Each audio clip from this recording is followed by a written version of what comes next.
अस्सलाम वालेकुम, रमज़ान मुबारक। I hope कि आप सब लोगों का पहला रोज़ा बहुत अच्छा गुजरा है। मैंने भी अभी आप लोगों के साथ ये प्रोमो देखा, so I was also very excited in looking at the TV, like oh अच्छा ये था।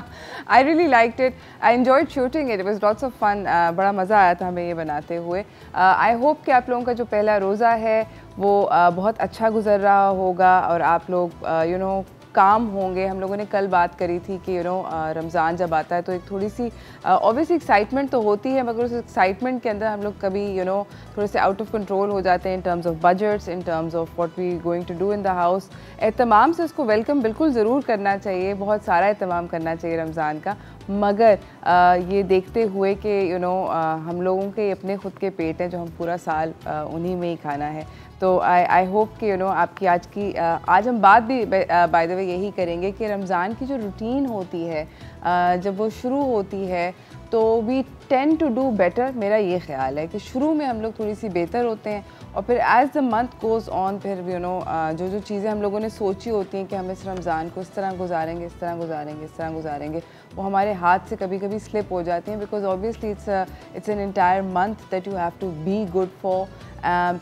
कोशिश तो ये होनी चाहिए कि पूरे साल वैसे हम अपने आप को अच्छा इंसान बना के रखें, मगर एक महीना से शुरू करते हैं और फिर then we can take it to the rest of the year. इसी के साथ एक और जो चीज़ है हमारे मुल्क में रमज़ान में होती है which is a bit sad, और मुझे दुख होता है इस बात को कह के, वो ये है कि हम लोग जो ये रेट्स होते हैं अशिया के, जो घर की अशिया होती हैं स्पेशली फ्रूट, सब्ज़ी, फल, जो ड्राई गुड्स होते हैं, इनके रेट्स हमारे मुल्क में रमज़ान के अंदर चढ़ जाते हैं और हम लोग मेरे ख़्याल में इतने अरसे से सुन रहे हैं तो यूज़ टू हो गए हैं कुछ एक इस तरह की। अब तो ये बुरा भी नहीं लगता हमें, हम कहते हैं हाँ अच्छा रमज़ान आ रहा है तो सब चीज़ें महंगी होने वाली है ना।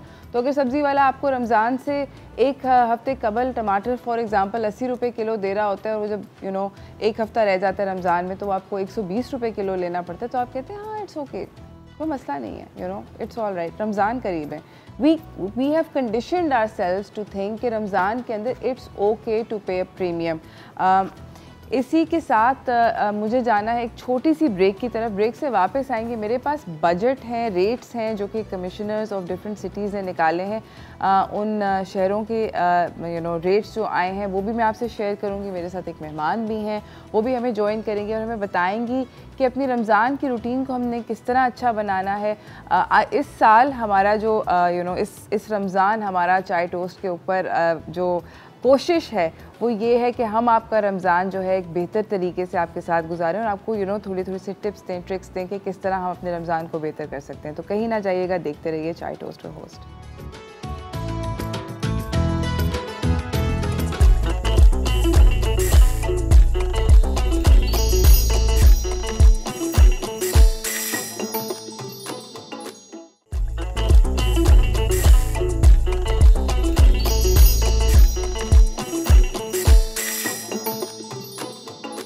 Welcome back everyone. मेरी और चाय टोस्ट और होस्ट की पूरी टीम की तरफ से सारे मुसलमानों को, इनफैक्ट सब लोगों को रमज़ान बहुत बहुत मुबारक हो। हम लोग ब्रेक से पहले बात कर रहे थे कि रमज़ान को हमारी कोशिश हमारी इस ट्रांसमिशन के अंदर इस साल रमज़ान के अंदर ये है कि हम आपके साथ आपके रमज़ान को बेहतर कैसे बना सकें, how we can be better. एक तो जो अच्छी चीज़ें होती हैं रमज़ान में जो कि करनी चाहिए वो ये कि एक तो ये कि जब आप सहरी पे उठते हैं पहले रोज़े की, आज सुबह जब आप सब लोग उठे होंगे, और अगर आपने आज सुबह नहीं किया नो प्रॉब्लम, आज आप अफ्तारी पे कर लीजिएगा, एक स्पेशल दुआ ज़रूर कीजिएगा, ज़रूर अपने फैमिली के साथ मिलके इज्तिमाई दुआ, जब भी आप सहर के अफ्तार के दस्तरखान पे बैठे हों तो एक दुआ ज़रूर करें और अल्लाह मियाँ से गुजारिश ये करें कि आपके रोज़े कबूल हों और हम लोग हम लोगों की जो ख्वाहिशात हैं इस महीने से वो पूरी हो सकें। दूसरी बात ये कि मैं ये बार बार बात करती हूँ कि बच्चों को हम लोग कोशिश ये करते हैं कि दिखाएं, तो बच्चों को बार बार शुक्र करने का, देयर इज़ समथिंग दैट बच्चों को बहुत ज़्यादा सीखने की ज़रूरत है, क्योंकि हमारे बच्चे जो हैं उनको इंस्टेंट ग्रेटिफिकेशन की बहुत ज़्यादा आदत है। यहाँ पे बटन दबाते हैं फ़ौरन एंटरटेनमेंट शुरू हो जाती है, जो भी कार्टून देख रहे हैं यहाँ पे बटन दबाते हैं खाना आ जाता है वगैरह वगैरह। तो I think that they need to be more grateful, show gratitude towards Allah ये एक बहुत ज़्यादा ज़रूरत है। और प्लानिंग करें, डिटर्मिनेशन रखें, थोड़ा सा सीखें अपने मज़हब के बारे में। Take the time, because you know work timing जो है वो थोड़े कम हो गए हैं, तो इस टाइम को अपने ज़रा बेहतर स्पेंड करें और देखें कि हम लोग अपने मज़हब के बारे में, अपने दीन के बारे में जो चीज़ें नहीं जानते उनके बारे में हमें ज़रूर सीखना चाहिए। अच्छा, इसी के साथ रमज़ान का एक जो बहुत बड़ा मसला मसाइल है वो ये है कि हम लोग, जिस तरह मैंने बात करी थी कि हम लोग वो कर लेते हैं, थोड़ी सी ऊंच नीच हो जाती है रेट के अंदर। तो मैं आप लोगों को बताना चाहती हूँ, इस पूरे रमज़ान कोशिश ये होगी कि मैं आपको बताऊँ मेजर शहरों के अंदर रेट्स क्या हैं। तो चलते हैं आज के बजट की तरफ।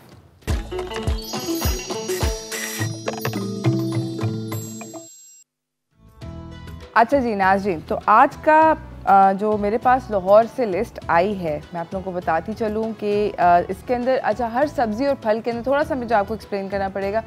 सब्ज़ी और फल के अंदर होता ये है कि दर्जा अव्वल, दर्जा दोयम और दर्जा सोयम और दर्जा चौथा भी होता है, आई थिंक 4th डिग्री भी होती है। क्वालिटीज़ होती हैं फ्रूट की भी, वेजिटेबल्स की भी हमारे मुल्क के अंदर, और वो उसके हिसाब से बिकती हैं। तो जब आप ख़रीद रहे हों, पहले तो ये डिटर्मिन करें कि दर्जा अव्वल क्या होता है, and you know what's the second और व्हाट्स द थर्ड। उसके बाद जब आप ये बात एक दफ़ा डिटर्मिन कर लें तो जो कमिश्नर ऑफिस होता है जनरली हर शहर का, वो एक रेट लिस्ट जारी करता है। आज की जो रेट लिस्ट है बुध की तारीख की, लाहौर की रेट लिस्ट के अंदर आलू जो है नया दर्जा अव्वल का, मैं आपको सिर्फ सब चीज़ें दर्जा अव्वल की बताऊंगी, टाइम का मुकाबला सख्त होता है मेरे पास, वो है 46 रुपीज़ किलो, ज़्यादा से ज़्यादा, और कम अज़ come it's between you know 44 और 46 की रेंज दी गई है आज के दिन आलू की। प्याज का दर्जा अव्वल जो है वो 23 रुपये और 25 रुपये के दरमियान में लाहौर में मिलना चाहिए। टमाटर जो है वो 62 और 65 यानी कि 62 और 65 रुपये के दरमियान में टमाटर मिलना चाहिए। लहसुन जो चाइना का आता है वो 155 और 160 रुपये के दरमियान में होना चाहिए। जैसे लाहौर अभी तक बोल रही हूँ कि ये लाहौर के रेट हैं, तो कराची वाले जाके वहाँ पे पटाखा ना बोलें, कराची के भी रेट बताती हूँ मैं आपको। और इसके साथ लीमू जो है वो है 285 टू 295, और देसी लीमू जो है वो 370 और 380 के दरमियान में मिलेगा लाहौर में। Very very expensive. इसी के साथ मैं आप लोगों को ये बताऊं, सेब जो है वो 160 टू 165 है, केला जो है वो 150 टू 155 है। आप लोगों को बताई चलूँ, अमरूद जो है वो 90 और 95 रुपये के दरमियान में है। खजूर जो है जो लोकल खजूर है वो है 185 और 190 के दरमियान में। सो बेसिकली ये लाहौर के रेट्स मैंने आप लोगों को बताए हैं। इसी के साथ अब मैं आपको कराची के रेट्स बताना चाहती हूँ, क्योंकि कराची के अंदर obviously province to province, city to city थोड़ा सा डिफरेंस होता है। तो कराची के रेट्स जो हैं, बम बम बम, कराची में जो केला है वो है 103 रुपये। ओके, सस्ता है हमारे पास लाहौर से, ये। और इसी के साथ मैं आपको बताती चलूँ कि हमारे पास जो सेब है वो है 142 टू 140 अगर वो गोल्डन वाला सेब है, और जो काला कल्लू जो होता है वो है 162 टू 160। इसी के साथ जो इसके बाद मैं जाना चाहती हूँ स्ट्रेट अप टू अमरूद, वो 90 और 92 रुपीज़ के अंदर है। और इसी के साथ खजूर नहीं यहाँ पे लिखी हुई मेरे पास, पता नहीं क्यों खजूर का मैं आप लोगों को रेट, हाँ, खजूर 180 टू 182 है, ठीक है। आलू जो है कराची में वो है 30 से 32 रुपये किलो, ठीक है। और अच्छा, और जो प्याज है वो है 15 से 14 रुपये किलो। इसी के साथ मुझे अपने गेस्ट से भी आपको इंट्रोड्यूस कराना है, रेट्स हम करते रहेंगे। अगर आपको बाय द वे कोई सवाल है तो मेरे पास ये बहुत सारी रेट लिस्ट मौजूद है इस वक्त लाहौर और कराची की, आप मुझे कॉल करके पूछ सकते हैं। मेरे पास, मैंने जैसे आपको बोला कि एक मेहमान भी हैं मेरे साथ मौजूद, उनसे भी मैं आपको मिलवाना चाह रही हूँ। तो चलते हैं अपने सेगमेंट जान है तो जहान की तरफ।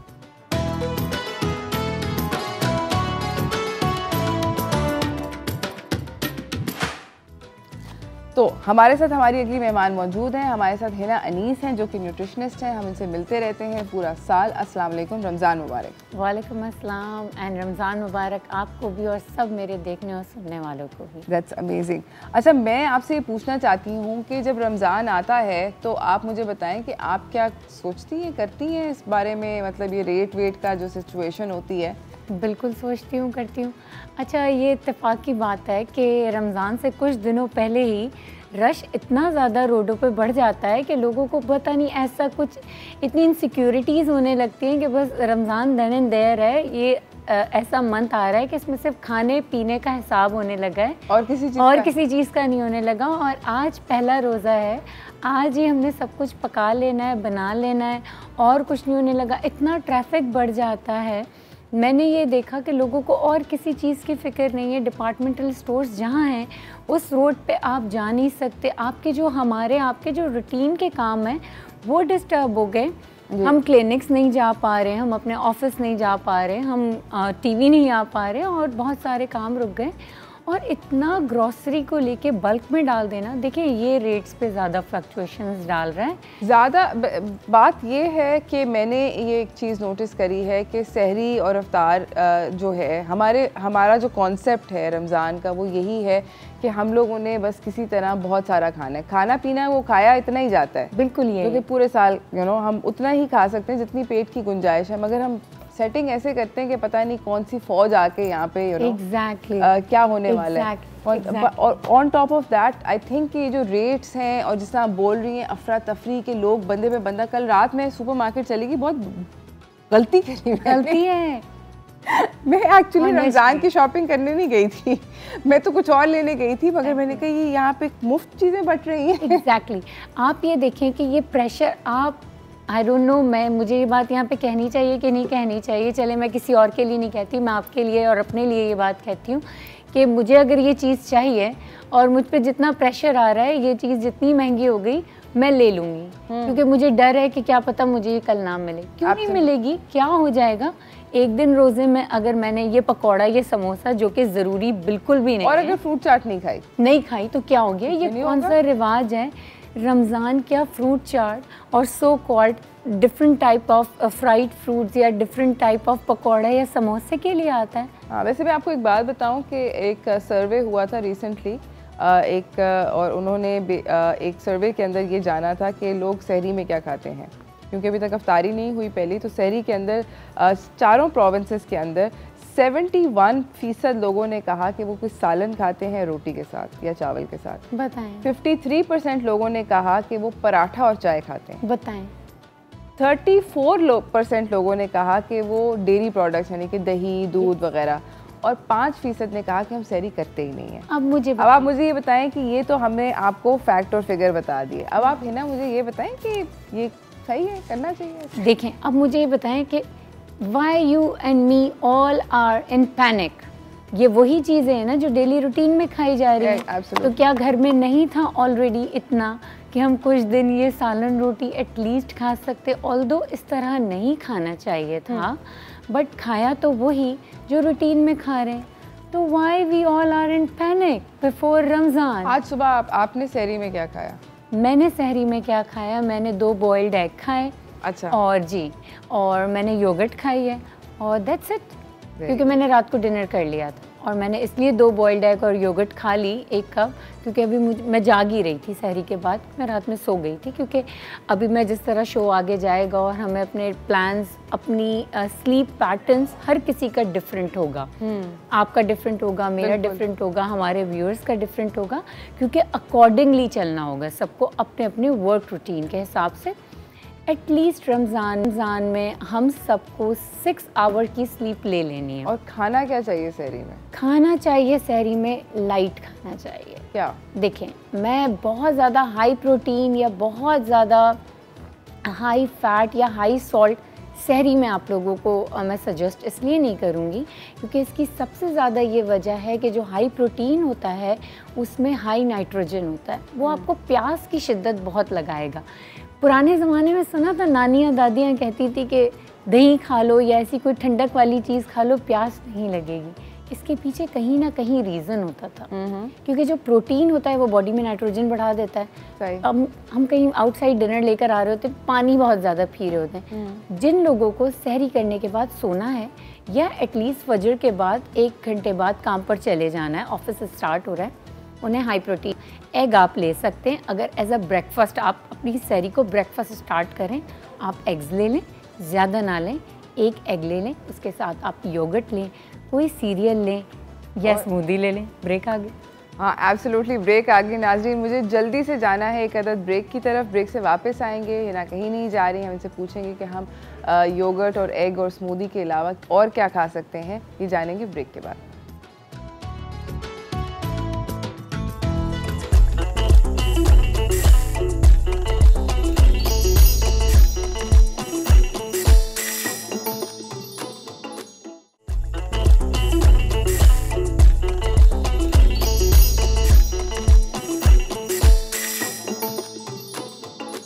Welcome back everyone. हम लोग बात कर रहे हैं आप लोगों से कि हम लोगों को सहर में और इफ्तार में क्या खाना चाहिए। सहर में हमारे साथ हिरा अनीस हैं, उन्होंने तो हमें बताया कि क्या क्या खाना चाहिए, मगर सहर पे और इफ्तार पे आज रात की इफ्तार मैं सही करना चाहती हूँ। मेरे पास 2 अदद वाउचर्स हैं न्यूयॉर्क पिज़्ज़ा के 1000 रुपये के वाउचर्स हैं। ये वैलिड हैं 30 जून 2021 तक। अगर आपको इनको जीतना है तो मेरे एक बहुत छोटे से मुन्ने से आसान से सवाल का जवाब देना है। आपने मुझे ये बताना है कि हज़रत सल्लल्लाहु अलैहि वसल्लम की हज़रत खदीजा से कितने बच्चे थे, उनकी उस शादी से कितने बच्चे थे। सिर्फ इस सवाल का अगर आप जवाब दें तो मैं आपको ये 2 अदद वाउचर्स दूंगी, जो कि आप कहीं पे भी जाके, अगर आप इस्लामाबाद, रावलपिंडी, लाहौर, पेशावर या क्वेटा में रहते हैं तो आप इनको अवेल कर सकते हैं। इसी के साथ अब मैं हिरा से ये पूछना चाहूँगी, हिरा आप मुझे ये बताएं कि ये सहर के ऊपर आपने कहा कि दही खाओ, लाइट खाओ, कभी नहीं दिल चाहता अगर आपकी सहरी मिस हो गई, क्योंकि अक्सर लोगों के ऐसे होते हैं 8 पहरे रोज़े बड़े लोग रहते हैं ऐसे, तो मुझे बताएं कि वो क्या करें। देखें ऐसा है कि पहले तो सहरी मिस नहीं करनी चाहिए। रात ही मैं एक चैनल पे देख रही थी, कुछ हमारे उलमाए कराम हैं, वो ये कह रहे थे कि सहरी के जो लम्हात होते हैं बिफ़ोर फजर वो इतने बाबरकत होते हैं कि देखें बहुत अरसे से तो हमें आदतें बहुत सारी ऐसी लग गई हैं कि जो हम उसे चेंज करना कुछ चाहते नहीं हैं, लेकिन इतनी अवेयरनेस आ रही है ऑब्वियसली आप और हम भी अवेयरनेस दे रहे हैं और चैनल से भी मिल रही हैं, गूगल से भी मिल रही हैं, हमारे बड़े भी इतने अवेयरनेस देते जा रहे हैं। अब हमें चाहिए कि हम अपनी आदतें चेंज करें, सहरी करें। ठीक है, मैं मानती हूँ कि आपको हैवी फूड नहीं खाना, सालन और रोटी खाने का दिल नहीं कर रहा, आप कुछ ऐसी स्मूदीज़ बना लें, इजी गो हो जाए। फ्रूट्स को और कुछ ऐसे सीरियल्स हैं उनको मिक्स एंड मैच करके कुछ हेल्दी सब्स्टिट्यूट लेके कुछ आप बनानास का इस्तेमाल कर लें, आप डेट्स का इस्तेमाल कर लें। आपको अगर उसको थोड़ा सा और आपको थोड़ा सा फिलिंग करना है, आपने इसमें जौ का दलिया यूज़ कर लिया, इंस्टेंट जो ओट्स होते हैं वो यूज़ कर लिए, थोड़ा सा योगर्ट डाल लिया, उसको ब्लेंड करके यूज़ कर लिया।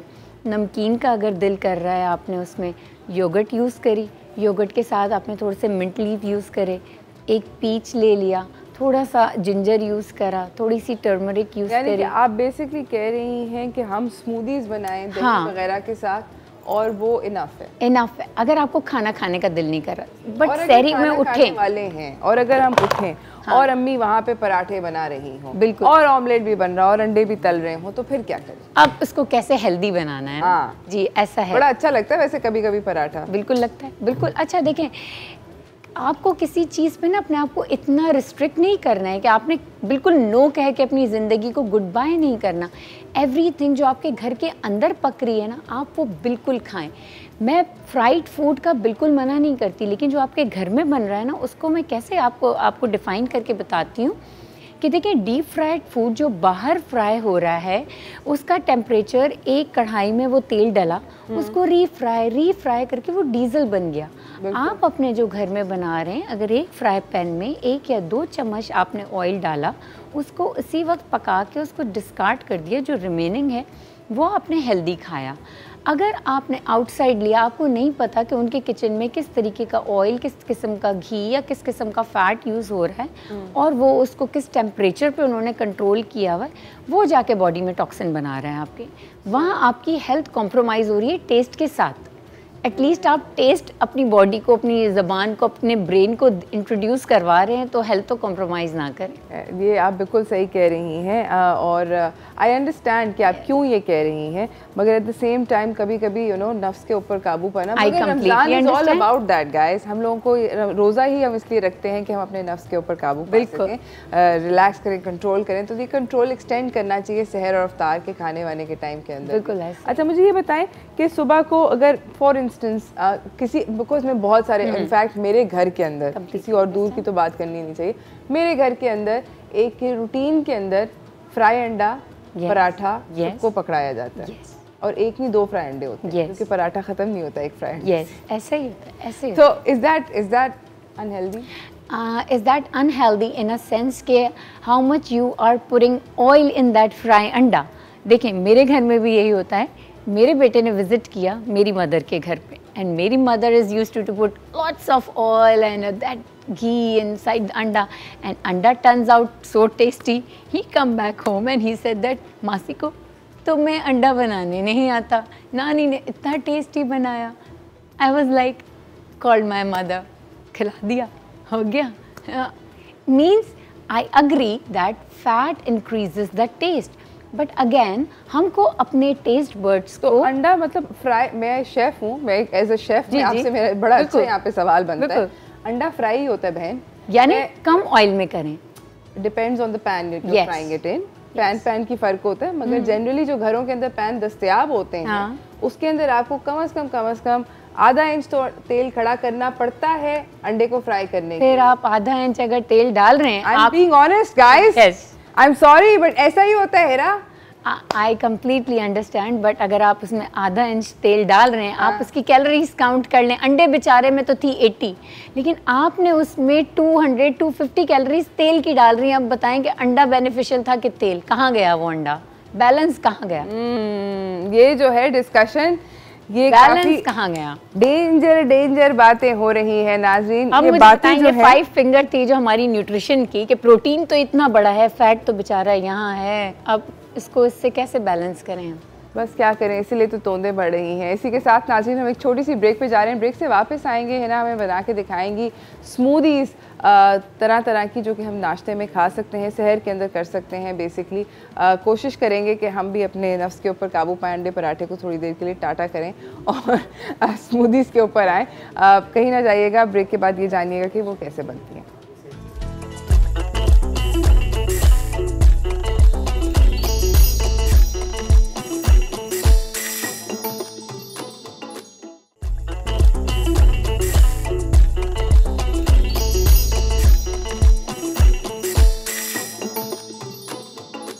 Welcome back everyone. हमारे पास चीज़ें आ रही हैं जल्दी। बात हो रही है हिना से अबाउट कि हम लोग क्या कर सकते हैं अपने सुबह की रूटीन को बेहतर बनाने के लिए। सुबह सहरी के वक्त हम लोगों को क्या क्या ऐसी चीज़ें हैं जिनको खाना चाहिए, ज़्यादा खाना चाहिए, और उनको खाकर हम लोग अपने रमज़ान से डबल आपको बरकत तो मिलती है, रोज़ा रखने का सवाब भी मिलता है, वो सब तो हो, मगर हमारी जिस्म को जो फिज़िकल प्रॉपर्टीज़ जो हैं हम अपनी बेहतर कैसे कर सकते हैं, अपने आप को डिटॉक्स कैसे कर सकते हैं, अपने आप को हेल्दियर कैसे कर सकते हैं। तो जी है ना, बताइए जी। अब जो मेरे सामने ये जो सारे इंग्रेडिएंट्स आ गए हैं, आप यकीन करें कि ये मेरे इतने फेवरेट हैं कि इन्हें देख के मैं इतना खुश हो जाती हूँ। ये सारे कलर्स, ये सारे इंग्रेडिएंट्स, ये फ्रूट्स, ये वेजिटेबल्स, ये पर्सनली ये मेरी ज़िंदगी, आप ये समझ लें कि ये मुझे एक लाइफ देते हैं, एक कलर देते हैं। और लाइक रमज़ान और इनका रिश्ता मुझसे ऐसा ही है कि इनके बगैर अगर ये ना हो मेरे घर में, मेरे दस्तरखान पे, मेरे टेबल पे, मेरे साथ, इनके बगैर मेरी ज़िंदगी इनकम्प्लीट है। इनका साथ होना, ये वो इंग्रेडिएंट हैं जो मैं आप लोगों को बताने लगी हूँ। स्पेशली इस ट्रे में सारे वो इंग्रेडिएंट्स हैं, वो फ्रूट्स और वेजिटेबल मिक्स हैं जो कि हर अफ्तार में मेरे पास होते हैं। स्पेशली गाजर, मेलन, कीनू, और ये है ग्रेप फ्रूट, क्यूकम्बर, एप्पल और वाटरमेलन। ये है जिंजर और ये है बेसल सीड्स, तुकमलंगा, ठीक है। और ये वो इंग्रेडिएंट्स हैं जो हर सहर में मेरे पास होते हैं। ये है दही, योगर्ट, ये है ओट्स का दलिया, ये है वॉलनट्स, ये है बादाम, ये है शहद, ये है बनाना, ये है फ्लैक्स सीड्स, अलसी के बीज, और ये है नटमैग यानी दालचीनी का पाउडर, और ये है जिंजर, अदरक। अच्छा, इनको हम मिक्स एंड मैच करके यूज़ करते हैं। कुछ चीज़ें ऐसी मैं अफ्तार में भी इसको ले लेती हूँ, कुछ ये सहर वाली अफ्तार वाली सहर में और सहर वाली अफ्तार में भी ले लेती हूँ। अब मैं आपको बताती हूँ उरूज कि मैं इनको अफ्तार में कैसे लेती हूँ। बिल्कुल, मैं इसका अफ्तार में एक ऐसा फ्यूजन ड्रिंक बनाती हूँ। मैं वाटरमेलन को इसको फ्रीज करके रख देती हूँ, बिल्कुल इसको फ्रीज करके जमा देती हूँ। जम गया पत्थर, बिल्कुल पत्थर। मेलन्स को भी बिल्कुल पत्थर बना दिया। अब इसको ब्लेंडर में डालती हूँ, ब्लेंड करती हूँ। जब ये बिल्कुल स्लश बन जाता है ना, हाँ, तो इसकी ना लेयरिंग दे देती हूँ ग्लास में, और इसको बिल्कुल ना भिगो के रख देती हूँ। ये तो मैं डेली रूटीन है मेरा। तुख मलंगे को मैंने रोज़ सुबह उठना है और इसको भिगो देना है। ओके, ये मेरी मेड का एक काम है कि रोज़ एक बड़ा सा ग्लास ये भीग के ना शाम में टेबल पे पड़ा होता है, जिसने अपने जूस में डालना है। अब ये स्लश बन गए, 2 स्लश बन गए। ये अलग अलग 2 जग्स हैं इसके स्लश के, ये अलग है। क्यूकम्बर का जूस आ गया एक तरफ एप्पल का, और एक तरफ ये 3-4 जूस के जग आ गए। इनका अब एक कॉन्क्यूजन्स बनता है बड़ा सा, इतना डिफरेंट सा एक जूस बनेगा मेरे पास कि मैंने एक 3-4 ग्लासेस मेरे पास पड़े हुए। आप स्कूप अप करते जाएं, इसके टेस्ट को एंजॉय करते जाएं। टॉप अप आप करेंगे इसके तुख मलंगा से, और आप इसके 2 ग्लास पिए इफ्तारी में, आपको कुछ खाने की ज़रूरत नहीं पड़ेगी। अच्छा, बहुत सारे घरों के अंदर अफ्तार के अंदर और कुछ घरों में सहरी के अंदर भी जौ का शरबत, बिल्कुल, जिसको सत्तू कहते हैं, और 2-3 वो बहुत ज़्यादा गर्मियों के अंदर स्पेशली सहर के अंदर और अफ्तार में मोर सो देन सहर वो बहुत ज़्यादा बनता है। बिल्कुल, तो उसके बारे में आप मुझे बताएं कि उसके अंदर कभी नट्स भी बहुत ज़्यादा डलते हैं। बिल्कुल ऐसा ही है। जौ का शरबत ये है कि आपने जौ उबाल लिया। अब जौ आपको हाइड्रेट इतना करेंगे, देखें आपके यूरिनरी ट्रैक के इन्फेक्शंस भी कभी कभार हो जाते हैं, रमज़ान है, गर्मियाँ हैं, इतना बिल्कुल हो जाता है। आपने जौ को बॉयल करके रख लिया। अब जौ के साथ आपने नट्स को क्रश करके रख लिया, पीस के रख लिया। जब आपने जौ को छान लिया, उसके साथ आपने नट्स डाल दिए। उसको मीठा करने के लिए आपने डेट्स का सिरप बना लिया। खजूरों को बॉईल किया, खजूरों को बॉईल करके आपने उसको पेस्ट करके जौ में मिक्स कर लिया। क्या बात। और ठंडा कर लिया। ठंडा करके कुछ नट्स का पाउडर डाल दिया आपने, वो जग अपने इफ्तार के टेबल पे रख दिया। आपको जो शुगरी ड्रिंक्स है ना, ये जितने भी शरबत हैं, उनकी ज़रूरत नहीं रहेगी। देखिए, जो शुगर आप जितना पिएंगे ना, आपकी प्यास कभी भी नहीं बुझेगी, आप ज़्यादा और आपको क्रेविंग होगी पानी की। आपने देखा होगा लोग बस बर्फ़ वाले शरबत लेके बैठते हैं और पिए जा रहे होते, कभी भी सेटिस्फैक्शन फील नहीं कर रहे होते। एब्सोल्युटली। और इस साल हम यही कोशिश करेंगे कि हम आपकी जो टेक्निक है बताई हुई, हम लोग खजूर के सिरप से, खजूर का सिरप से आप स्वीटनेस लाएं, उसमें फ्रक्टोस होता है ना। एब्सोल्युटली। इसी के साथ हिना बहुत बहुत शुक्रिया। नाज़रीन, मुझे जाना है एक छोटी सी ब्रेक से वापस आएंगे, हम आपको अपने अगले मेहमान से मिलाएंगे, थोड़ी सी बात करेंगे कि रमज़ान के अंदर बरकत अपनी कैसी बढ़ा सकते हैं दिन की, रोज़े की। कहीं ना जाइएगा, stay tuned, will be right back.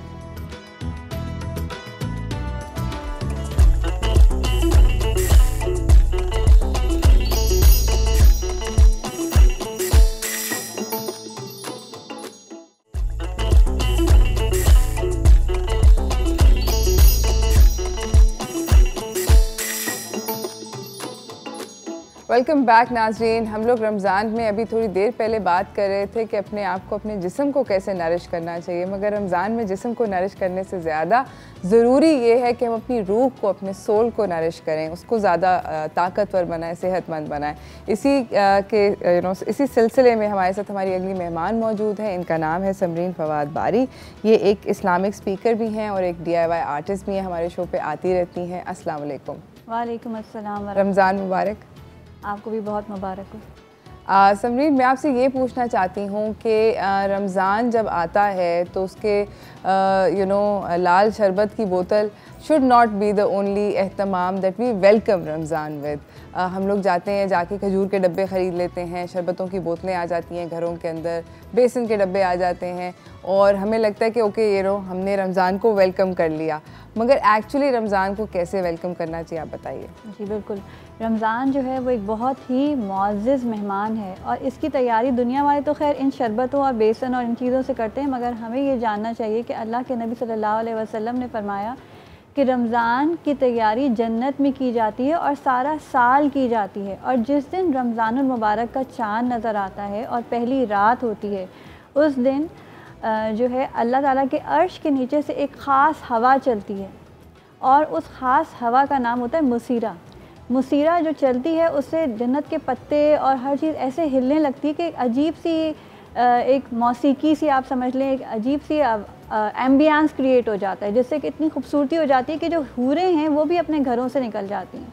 ये एक हदीस का मफ़हूम है जो मैं आपको बता रही हूँ कि हूरें भी अपने घरों से निकल आती हैं और फिर वो जन्नत के जो निगहबान हैं, फ़रिश्ते, रिज़वान उनका नाम है, तो उनसे पूछती हैं कि पहले तो वो आके ये कहती हैं कि कौन है जो हमसे आज अल्लाह के लिए अल्लाह के आगे खड़े हो और फिर हमसे शादी कर ले, क्योंकि जो अल्लाह की बात के लिए खड़ा होगा उसके लिए अल्लाह ताला उनकी शादियाँ करेगा हूरों से। उसके बाद वो रिज़वान से पूछती हैं, ए रिज़वान ये कौन सी रात है, यानी कि आज क्या ख़ास बात है, what is so special about this night, कि आज इतना स्ट्रॉन्ग फीलिंग्स आ रही हैं। तो रिज़वान बताते हैं कि आज से रमज़ानुल मुबारक शुरू हुआ है और दुनिया में मोहम्मद सल्लल्लाहु अलैहि वसल्लम के उम्मतियों के लिए जन्नत के सारे दरवाज़े खोल दिए गए हैं। तो ये रमज़ान वो रमज़ान है, बहुत लंबी हदीस है, उसका मफ़हूम मैंने आपको बयान किया है कि ये वो रमज़ान है और उसके लिए हमें भी तैयारी किस तरह करनी चाहिए। सबसे पहले तो हमें 1 महीने पहले से 2 महीने पहले से इसकी तैयारी करनी होती है। प्लान करें अपने स्केड्यूल्स को, अपने वक्त के लिए सबसे ज़्यादा के अचीव कैसे करना है, ज़्यादा से ज़्यादा इबादत कैसे करेंगे। अगर हम इन्हीं चीज़ों में लगे रहेंगे, अगर हम 2-2 घंटे किचन में लगे रहेंगे, 3-3 घंटे बाज़ारों में शॉपिंग्स में लगे रहेंगे, तो हम रमज़ान के एसेंस को तो मिस कर देंगे, क्योंकि हम इन्हीं चीज़ों में थक जाएंगे, फिर हम इबादत कैसे करेंगे। तो उसके लिए ज़रूरी है कि हम अपनी सब चीज़ें पहले क़बल अज़ वक्त प्रिपेयर कर लें और रमज़ान को बहुत खुशी और जोश और जज्बे के साथ वेलकम करें। हर एक से खुशी का इजहार करें, हर एक को रमज़ान की मुबारकबाद दें कि हम खुश नसीब हैं कि हमें रमज़ान की रौनकें नसीब हुई। कितने ही लोग हैं, आप और हम सब जानते हैं इस कोविड के दौर में स्पेशली कितने ही लोग हैं जो पिछले साल रमज़ान में थे और इस साल हमारे साथ नहीं हैं। और जो लोग चले गए हैं उनके एक ही ख्वाहिश है, जो हर कोई जो कब्र में जा चुका उसकी एक ही ख्वाहिश है कि वो दोबारा दुनिया में आ सके और ज़्यादा नेकियां कर सके। और इस वक्त हम वो खुश नसीब हैं जिनके पास वो मोहलत बाकी है। अच्छा, साथ साथ मैं एक अपने नाजरीन से एक सवाल भी पूछना चाहती हूँ। मेरे पास, मैं दोबारा से बताती चलूँ, मेरे पास 2 मील वाउचर टिकट्स हैं जो कि न्यूयॉर्क पिज़्ज़ा की तरफ से जानिब से हैं। ये जो लोग रहते हैं इस्लामाबाद, रावलपिंडी, लाहौर, पेशावर और क्वेटा के अंदर, वहाँ से जाके 30 जून से पहले इनको अवेल कर सकते हैं। मगर सवाल का जवाब आपने मुझे देना है और वो सवाल ये है कि हुज़ूर सल्लल्लाहु अलैहि वसल्लम और हज़रत खदीजा रज़ी अल्लाह अन्हा के कितने बच्चे थे। अगर आप मुझे इस सवाल का जवाब कॉल करके देंगे तो मैं आपको ये 2 अदद वाउचर्स दे दूँगी। अब हम समरीन से ही अपनी बातचीत को जारी रखना चाहते हैं। समरीन, मुझे बस जल्दी से अगर ये एक छोटा सा बता दें कि हम अपनी बरकतें जो होती हैं, जिस तरह भी आपने बोला कि इबादत करें, सबसे ज़्यादा मैक्सिमाइज़ कैसे कर सकते हैं, किस टाइम पर दुआ करें कि दुआ कबूल होगी। लोग कहते हैं सहर पे करो, इफ्तार पे करो, सजदे में करो, वो क्या औकात ऐसे होते हैं जिसमें हमारी बात जो है, इबादत जो है वो पूरी होगी। बिल्कुल, वैसे तो रमज़ान पूरा का पूरा ही स्पेशल है, लेकिन हर उसके एक स्पेशल औकात होते हैं, हर चीज़ के एक स्पेशल अफेक्ट्स होते हैं। तो हम देखते हैं कि तहज्जुद की दुआएं और इसी तरीके से अफ्तार के वक्त जो रोज़ेदार दुआ करते हैं, अल्लाह ताला पहले आसमान पर आकर के कहते हैं आज मेरा बंदा जो मुझसे मांगेगा मैं दूंगा। और रोज़ेदार के लिए तो स्पेशली अल्लाह ताला ने कहा है ना कि रोज़े का अजर तो मेरे पास है, ना कि उसका तो मैं बता ही नहीं रहा, इट्स अ सरप्राइज़, मैं उसका क्या अजर देने वाला। तो जब रोज़ेदार खाली पेट आखिरी वक्त बैठ के अल्लाह ताला से दुआएं करता है, वो अल्लाह ताला ख़ास तौर पे कबूल फरमाते हैं। इसी तरह तहज्जुद की वक्त करी हुई दुआएं वो भी अल्लाह ताला कबूल फरमाते हैं। और ये है ही दुआओं का महीना, इसमें हर वक्त चलते बैठते उठते फिरते हर वक्त जो है आप दुआएं करें अल्लाह ताला को। हमें नहीं पता हमारी कौन सी नेकी, हमारी कौन सी दुआ किस वक्त अल्लाह ताला को अच्छी लग जाए और अल्लाह ताला कबूल कर ले। एक खैर बहुत सारी बातें हैं करने को, मगर मुझे पता है कि समरीन जो है उनके पास एक बहुत वास्ट टॉपिक है जो वो लेकर आई हैं, तो वो उसके ऊपर भी जाना चाहती हैं। उससे पहले मगर एक छोटी सी मैं आपसे बात पूछना चाहती हूँ कि बच्चों को हम कैसे एक्साइट रमज़ान की तरफ इसी तरह एक्साइट करें कि हम खुद एक्साइटेड हो जाएं और अपने बच्चों को भी इसमें अपने साथ शामिल करें। मतलब ये ना हो कि आप खुद तो इबादत के लिए तैयार हो जाएं लेकिन बच्चों को साथ ना लें, बच्चों को भी अपने साथ साथ इबादत के तैयार करें। अगर आप कोई कुरान का हिस्सा हिफ्ज़ करने की तैयारी कर रहे हैं, अगर आप कोई कुरान का हिस्सा आपने कोई प्लान करा है कि मैं इस टाइम पे बैठ के अपना कुरान पढ़ूंगी, तो कोशिश करें, मेक श्योर करें अगर आपके बच्चे आपके साथ उस वक्त बैठ करके पढ़ सकें, make it a family time. इस तरह नहीं करें कि अपनी बात को हम अपने लिए एक्सक्लूसिव कर लेते ना कि अगर बच्चे बैठे होंगे तो हमारी इबादत नहीं हो सकेगी। नहीं, कोशिश करें बच्चों को इसमें शामिल करें। ये वो वक्त है जब आप उनको दे रहे हैं, अगर इस वक्त अगर वो ले लेंगे एसेंस तो फिर इंशाल्लाह ताला वो आगे उसमें आपको देंगे वापस। ठीक है, अमेजिंग। नाज़रीन, इसी के साथ मैं समरीन के साथ अपने अगले टॉपिक की तरफ बढ़ना चाहती हूँ, और वो है कि हम लोगों के लिए समरीन बहुत सारे हीरोज़ लेकर आई हैं। तो चलते हैं मुस्लिम हीरोज़ की तरफ। जी बिल्कुल।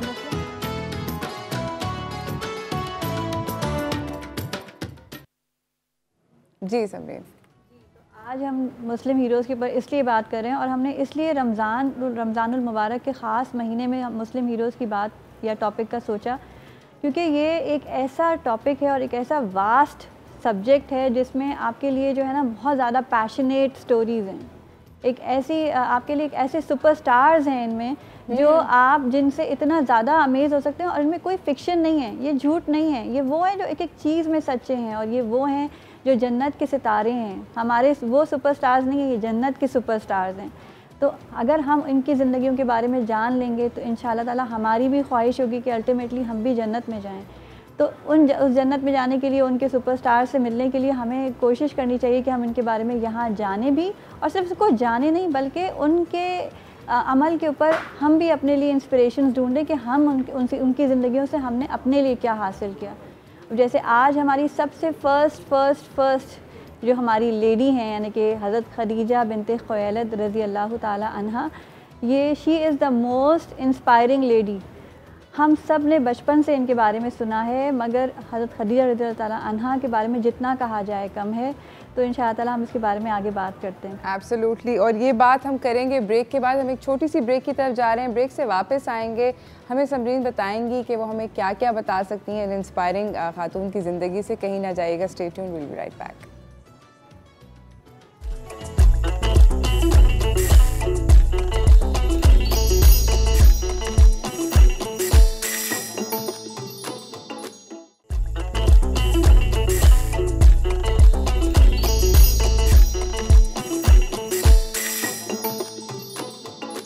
वेलकम बैक नाज़रीन। मेरे पास 2 अदद वाउचर्स हैं एक मील के लिए जो कि आप खा सकते हैं। सवाल का जवाब आपने देना है। सवाल मेरा आज का ये है कि हुज़ूर सल्लल्लाहु अलैहि वसल्लम और हज़रत खदीजा रज़ी ताला अन्हा की कितने बच्चे थे और उनके नाम क्या थे। अगर आप मुझे इस सवाल का जवाब देंगे फ़ोन करके तो फिर मैं आपको ये जो हैं ये 2 अदद जो वाउचर्स हैं जिसमें आप बहुत मज़े की इफ्तारी खा सकते हैं जाके, वो दे दूँगी।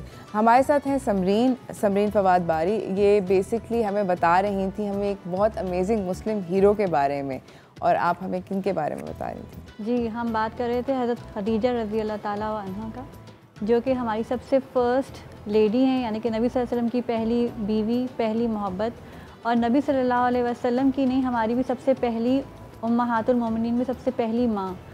तो हज़रत खदीजा जो हैं वो बहुत ही अमेजिंग पर्सनालिटी वाली ख़ातून थी, क्योंकि हमने उनके बारे में इतना जाना नहीं। आपको प्रोफाइल तो अभी सामने स्लाइड चलती हुई नज़र आ रही होगी, मगर बेसिकली मैं चाहती हूँ कि आज हम इस प्रोग्राम में उनको अंदर से जानें कि वो अंदर से कैसी थी, वो कब पैदा हुई। ये सब चीज़ें आपके पास सामने चलती हुई आ रही हैं, आप उनको देख सकते हैं। लेकिन हज़रत खदीजा की जो पर्सनैलिटी की मेन चीज़ें थी जो हमें इंस्पायर करती हैं, वो है कि वो अत्ताहिरा के नाम से मशहूर थी।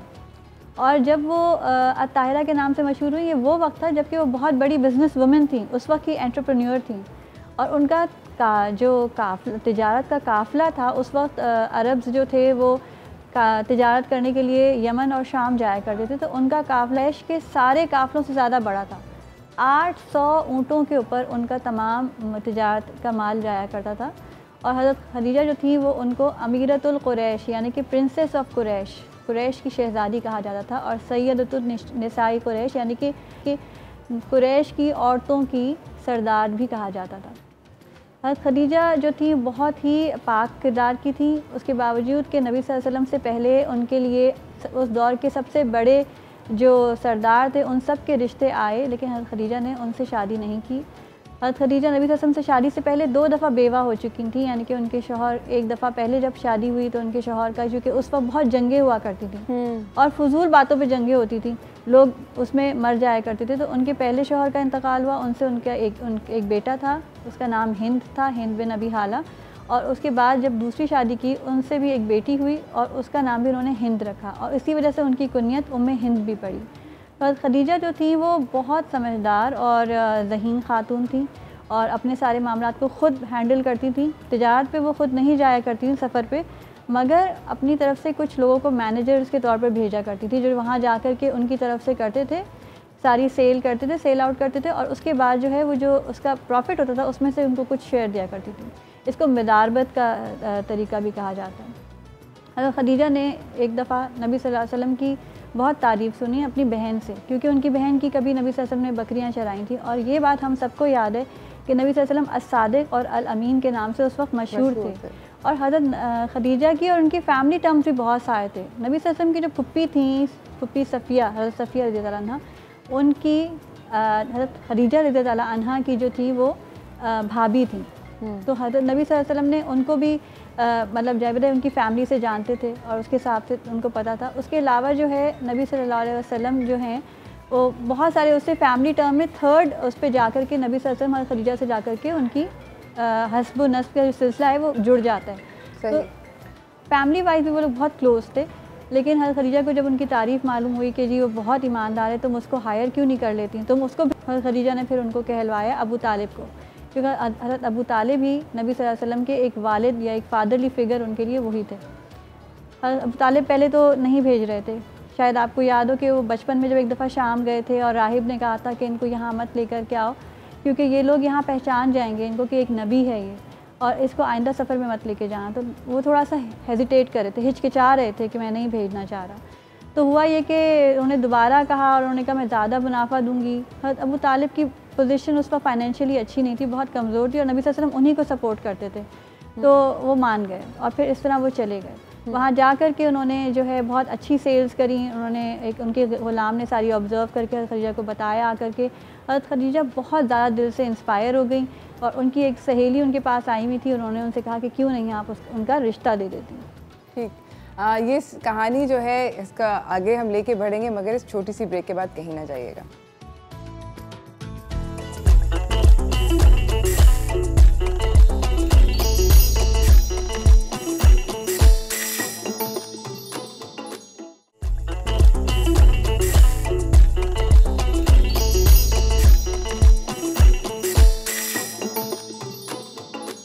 Welcome back everyone. हमारे साथ समरीन फवाद बारी बैठी हुई हैं। ये बेसिकली हमें बता रही थी हमारी एक बहुत अमेजिंग मुस्लिम हीरो के बारे में हम बात कर रहे हैं, हज़रत खदीजा रज़ियल्लाहु अन्हा। और जो हमारा इंसिडेंटली सवाल है आज का वो भी यही है, जिसके लिए मेरे पास यहाँ पे वाउचर्स पड़े हैं 2 अदद न्यूयॉर्कर पिज़्ज़ा के।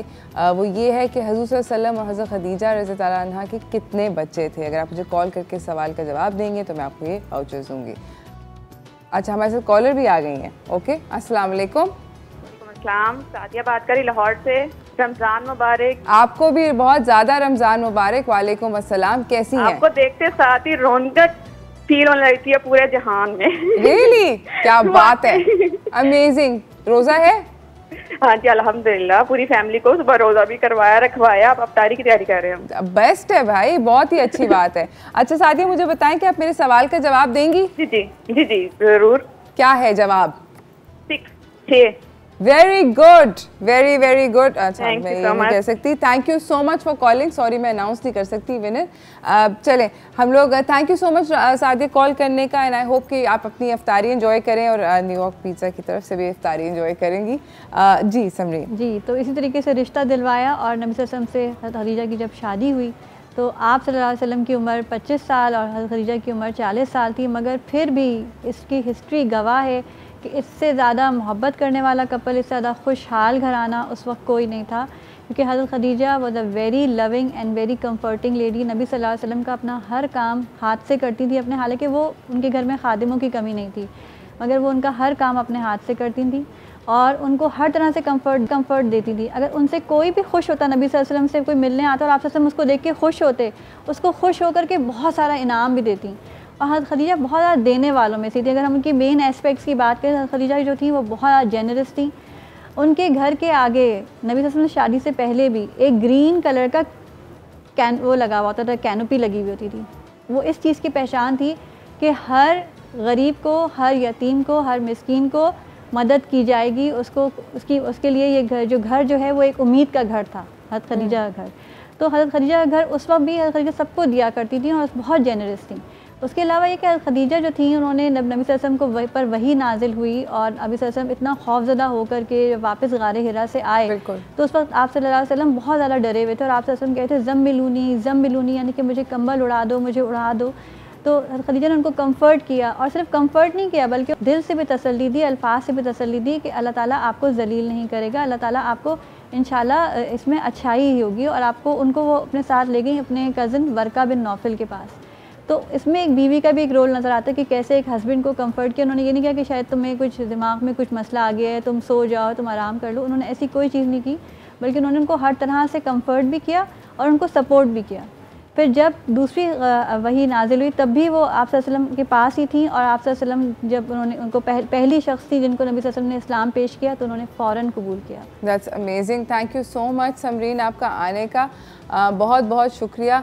ये हज़रत खदीजा का सब्जेक्ट एक ऐसा सब्जेक्ट है जो कि हम लोग अभी तो हम कुछ कह ही नहीं सके, दरिया में कूजे को बंद करने उसको टच दरिया में कूजे को बंद करने के हवाले से है, लेकिन बहरहाल हमारे प्रोग्राम की भी अपनी कुछ कमिटमेंट्स और इश्यूज होते हैं, तो कोई बात नहीं, नेक्स्ट टाइम इंशाल्लाह। एब्सोल्युटली हम इसको डिटेल में डिस्कस करेंगे आप लोगों के साथ, आप लोगों के लिए नेक्स्ट टाइम।